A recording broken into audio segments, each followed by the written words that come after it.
Bismillahirrahmanirrahim. Assalamualaikum warahmatullahi wabarakatuh.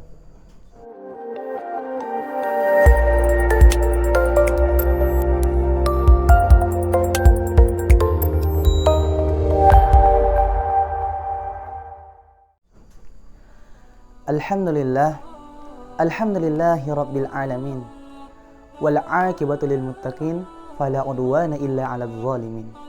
Asyhadu an la ilaha illallah wahdahu la syarika lah, wa asyhadu anna Muhammadan abduhu wa rasuluh, la nabiyya wa la rasula ba'dah. Allahumma salli ala sayyidina Muhammad wa ala alihi wa ashabihi wa man tabi'ahum bi ihsanin ila yaumiddin. Yang saya hormati pimpinan Pondok Pesantren Entrepreneur Hafiz Quran, yang saya hormati segenap asatid dan juga asatidah, serta kawan-kawan seperjuangan yang insyaallah senantiasa dalam lindungan Allah Subhanahu wa taala. Segala puji bagi Allah, Zat yang Maha Pengasih, yang tidak pernah berpilih kasih. Zat yang penyayang, yang tak pernah ada saingannya dalam masalah sayang menyayang. Dan Zat yang Maha Tahu segala sesuatu tanpa pernah diberitahu. Dialah Allah yang Maha segala-galanya, Dialah Allah yang Maha Kuasa atas segalanya, yang telah memberikan kita begitu banyak nikmat, yang mana nikmat tersebut saking banyaknya kita tak mampu untuk menghitungnya. Salawat serta salam semoga tercurah kepada baginda Nabiullah Muhammad sallallahu alaihi wasallam. Allahumma salli ala sayyidina Muhammad wa ala ali sayyidina Muhammad. Assalamualaikum ya Rasulullah. Hadirin sekalian dirahmati Allah Subhanahu wa taala.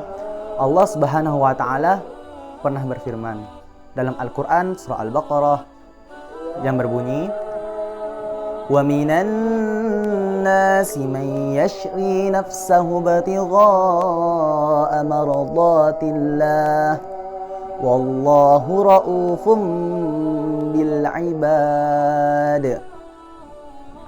Yang artinya, dan ada di antara manusia-manusia yang menjual dirinya untuk mencari keridhaan Allah Subhanahu wa taala, dan sungguh Allah Maha Penyantun terhadap hamba-hambanya. Quran surah Al-Baqarah al-ayah. Pada ayat di atas disampaikan, ada di antara manusia yang menjual dirinya. Menjual dirinya bukan berarti menjual tubuhnya, kan, tapi maknanya adalah ikhlas meninggalkan, melepaskan tentang urusan duniawi demi mencari keridhaan Allah Subhanahu wa taala. Dan sungguh Allah Maha Penyantun, Maha Penyayang terhadap para hamba-hambanya. Pada ayat di atas menceritakan seorang sahabat yang bernama Suhaib bin Sinan, seorang sahabat yang kaya raya yang tinggal di kota Mekah. Dia ketika itu mendengar suatu kabar bahwasanya ada seorang manusia mengaku sebagai nabi. Dia adalah Nabi Muhammad, maka dia langsung pergi mencarinya. Akhirnya setelah bertemu dengan Nabi Muhammad, maka ia mengucapkan dua kalimat syahadat. Asyhadu an la ilaha illallah wa asyhadu anna Muhammadar abduhu wa rasuluh. Seketika itu pula Suhaib bin Sinan masuk dalam agama Islam. Kemudian ada perintah untuk berhijrah, maka Suhaib bin Sinan pun berangkat hijrah. Kan tapi ketika ia hendak berangkat hijrah, dia bertemu dengan Abu Jahal dan juga kawan-kawannya. Abu Jahal berkata, "Wahai Suhaib, engkau dulu datang kepada kami dalam keadaan yang miskin. Kemudian kami membantumu, menolongmu sehingga kamu menjadi orang yang kaya raya. Sekarang engkau hendak berhijrah meninggalkan kami, maka janganlah engkau membawa harta bendamu sedikit pun.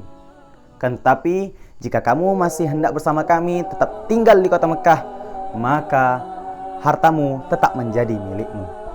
Maka Suhaib bin Sinan pun menjawab, "Ambillah semua sampah-sampah dunia tersebut. Ambillah harta bendaku. Yang kucari dalam kehidupanku sekarang bukan lagi harta benda, bukan lagi urusan duniawi. Akan tapi yang kucari adalah keridhaan Allah dan juga Rasulnya."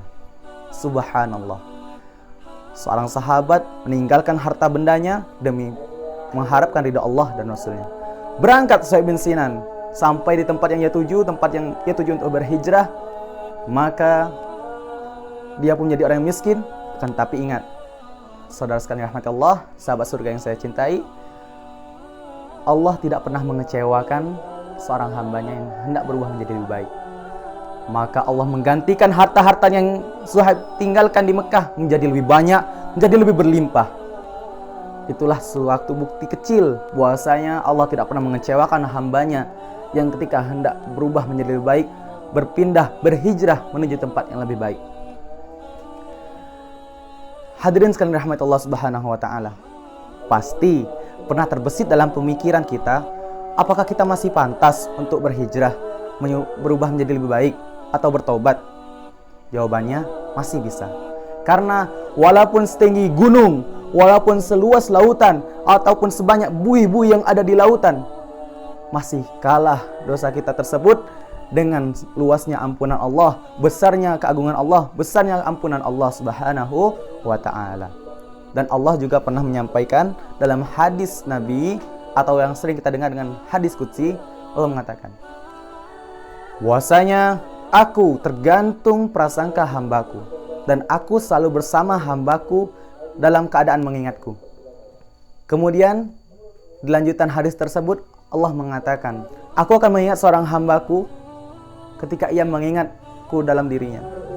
Dan ketika seorang hambaku mengingat diriku dalam keadaan orang ramai, maka aku akan mengingat dalam suatu tempat yang lebih ramai, suatu majelis yang lebih ramai, lebih baik, lebih bagus, lebih mulia. Dan ketika ada seorang hambaku yang datang kepadaku, mendekat kepadaku dengan jarak sejengkal, maka aku akan mendekat kepadanya dengan jarak sehasta. Dan jikalau ada seorang hambaku yang mendekat denganku dengan jarak sehasta, maka aku akan mendekatnya dengan sedepa. Kemudian jikalau ada seorang hambaku yang datang kepadaku dengan cara berjalan, maka aku akan mendatanginya dengan cara berlari. Hadis di atas cukup membuktikan bahwasanya Allah sangat merindukan kita, Allah sangat menyayangi kita. Wa idza sa'alaka ibadi anni fa inni qarib. Ketika ada orang yang menanyakan tentang keberadaan aku, katakanlah bahwasanya Allah itu dekat. Jadi jangan pernah ragu untuk berhijrah, untuk menjadi lebih baik, menuju tempat yang lebih baik. Jangan pernah berhijrah. Yuk kawan-kawan yang masih ada di luar, kita sama-sama hijrah yuk. Kita masuk pesantren, kita belajar agama, kita berubah menjadi lebih baik. Mungkin hanya itu dapat saya sampaikan. Lebih dan kurangnya Fajri mohon maaf. Wallahu a'lam, ihdinas siratal mustaqim. Wa akhiran, unzur ma qala wa la tanzur man qala. Wassalamualaikum warahmatullahi wabarakatuh.